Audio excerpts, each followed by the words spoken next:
ન્યૂઝમાં આપનું સ્વાગત છે। ભારત સરકારના ગ્રાહક બાબતો, ખાદ્ય અને જાહેર વિતરણ મંત્રાલયના રાજ્યમંત્રી નીમુબેન બાંભણિયા વડોદરાની મુલાકાતે। વડોદરા સ્થિત IMA ભવન ખાતે ભારતીય બીજેપી દ્વારા યુવા મોરચા દ્વારા આયોજિત મોક યુથ પાર્લામેન્ટમાં રાજ્ય કક્ષાના કેન્દ્રીય મંત્રી નીમુબેન બાંભણિયા ઉપસ્થિત રહ્યા હતા અને મોક પાર્લામેન્ટ નિહાળી હતી। યુવાનોએ કટોકટી સમયની પાર્લામેન્ટ રજૂ કરી હતી। કેન્દ્રીય રાજ્યમંત્રી નીમુબેન બાંભણિયાએ યુવાનોને સંવિધાન હત્યા દિવસ વિશેની જાણકારી આપી હતી। યુવાનોને કટોકટી સમયની પરિસ્થિતિ અવગત કરવામાં આવ્યા હતા। ત્યારબાદ સર્ટિફિકેટનું વિતરણ કરવામાં આવ્યું હતું। ત્યારબાદ પત્રકાર પરિષદમાં તેમણે પત્રકારોને સંબોધતા જણાવ્યું કે કટોકટીનો એ દિવસ લોકશાહી માટે કાળા ધબ્બા સમાન હતો। આયરિક અશાંતિનું પોકળકરણ બતાવીને કટોકટી લાદવામાં આવી હતી। કલમ 352નો દુરુપયોગ કરીને લોકતંત્રનો આત્મા કચડી નાખ્યો હતો। એક વ્યક્તિની ખુરશી ગુમાવવાના ડરથી કટોકટી લાદી દીધી। એક જ ઝાટકે લોકશાહીને સરમુખત્યારશાહીમાં ફેરવવામાં આવી હતી। ઇન્ડિયા ઇઝ ઇન્દિરા અને ઇન્દિરા ઇઝ ઇન્ડિયા જેવો માહોલ ઊભો કરાયો હતો। વિપક્ષ, RSS, જનસંઘ, ABVPના નેતાઓ અને કાર્યકરોને જેલમાં ધકેલી દીધા હતા। કટોકટીના સમયે જીવ ગુમાવનાર મૃતકોને શ્રદ્ધાસુમન અર્પણ કર્યા હતા। ભારતમાં લાગુ કરવામાં આવેલી કટોકટીના 50 વર્ષ પૂર્ણ થયા છે। કોંગ્રેસના કાર્યકાળમાં લાગુ કરાયેલી કટોકટી ભારતના લોકતાંત્રિક ઇતિહાસમાં કાળા ધબ્બા સમાન છે। 25 જૂન 1975નો દિવસ ભારતની લોકશાહી માટે કાળો દિવસ હતો। તે દિવસે અડધી રાત્રે તત્કાલીન વડાપ્રધાન ઇન્દિરા ગાંધી દ્વારા દેશમાં કટોકટી લાદવામાં આવી। ઇન્દિરા ગાંધી દ્વારા આંતરિક અશાંતિનું પોકળ કારણ આપી સમગ્ર દેશને બાનમાં લેવામાં આવ્યો।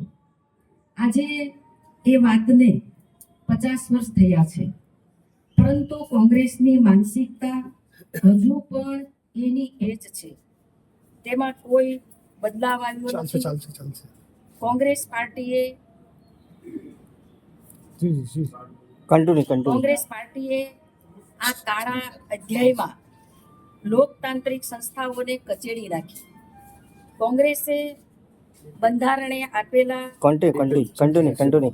લોકતાંત્રિક અધિકારને છીનવી લીધા। તે સમયે સત્તાને ટકાવી રાખવા માટે કોંગ્રેસ પાર્ટી દ્વારા પ્રેસની સ્વતંત્રતા, ન્યાય તંત્રની નિષ્પક્ષતા અને નાગરિકોના અધિકારોને કચડી નાખવામાં આવ્યા હતા। ઇન્દિરા ગાંધીએ બંધારણ કલમ 352નો દુરુપયોગ કર્યો।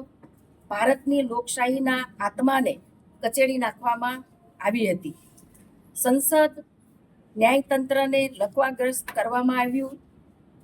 આ પ્રક્રિયા કોઈ યુદ્ધ કે બાહ્ય હુમલાથી શરૂ થઈ ન હતી, પરંતુ એક વ્યક્તિના ખુરશી ગુમાવવાના ડરથી શરૂ થઈ હતી। સમગ્ર રાષ્ટ્રને તેના મૂળભૂત અધિકારોથી વંચિત કરી દેવામાં આવ્યા। આ કટોકટી ઇન્દિરા ગાંધી પોતાની ખુરશી બચાવવાની જીદ હતી। તેમણે એક જ ઝાટકે લોકશાહીને સરમુખત્યારશાહીમાં ફેરવી દીધી। કોંગ્રેસ સરકારે લોકશાહીના ત્રણેય સ્તંભો જેમાં કાર્યપાલિકા, વિધાનસભા અને ન્યાયતંત્રનો સમાવેશ થાય છે, તેમને બંધક બનાવી દીધા હતા। પ્રેસની સ્વતંત્રતા પર એવો હુમલો થયો કે મોટા અખબારોનો વીજળી પુરવઠો કાપી નાખવામાં આવ્યો હતો। સેન્સરશિપ લાદવામાં આવી અને પત્રકારોને જેલમાં ધકેલી દેવામાં આવ્યા હતા। ઇન્દિરા ઇઝ ઇન્ડિયા અને ઇન્ડિયા ઇઝ ઇન્દિરા જેવા નારા કોંગ્રેસની માનસિકતાને પ્રતિબિંબિત કરે છે। 50 વર્ષ પૂર્ણ થયે 25 જૂન 1975માં કટોકટી લાદવામાં આવી હતી અને આજે 50 વર્ષ પૂર્ણ થયા છે, એટલે કાળો દિવસ તરીકે મનાવીએ છીએ અને આજથી અને સંવિધાન હત્યા દિવસ તરીકે પણ મનાવવાનું નક્કી કર્યું છે। આજના પ્રેસ વાર્તામાં ઉપસ્થિત કેન્દ્રીય મંત્રી શ્રીમતી નીમુબેન, વિધાનસભાના દંડક શ્રી બાળુભાઈ, મેયર શ્રીમતી પિંકીબેન, ડૉક્ટર હેમાંગભાઈ, લોકપ્રિય સાંસદ ચૈતન્યભાઈ, ધારાસભ્ય શ્રી અકોટા અને અન્ય મંચસ્થ મહાનુભાવો સૌનું સ્વાગત કરું છું અને પ્રેસ મીડિયાના મિત્રોનું પણ અમારા આમંત્રણને માન આપીને એ ઉપસ્થિત રહ્યા છો તે બદલ પ્રિન્ટ મીડિયા, ઇલેક્ટ્રોનિક મીડિયા સૌનું હું હાર્દિક સ્વાગત કરું છું. આજની આ પ્રેસ વાર્તામાં મુખ્ય વક્તા તરીકે આપણી વચ્ચે કેન્દ્રીય મંત્રી એવા શ્રીમતી નીમુબેન ઉપસ્થિત છે. આપણને આજે આ વિષયને લઈને આપણી સામે વાતચીત મૂકવાના છે.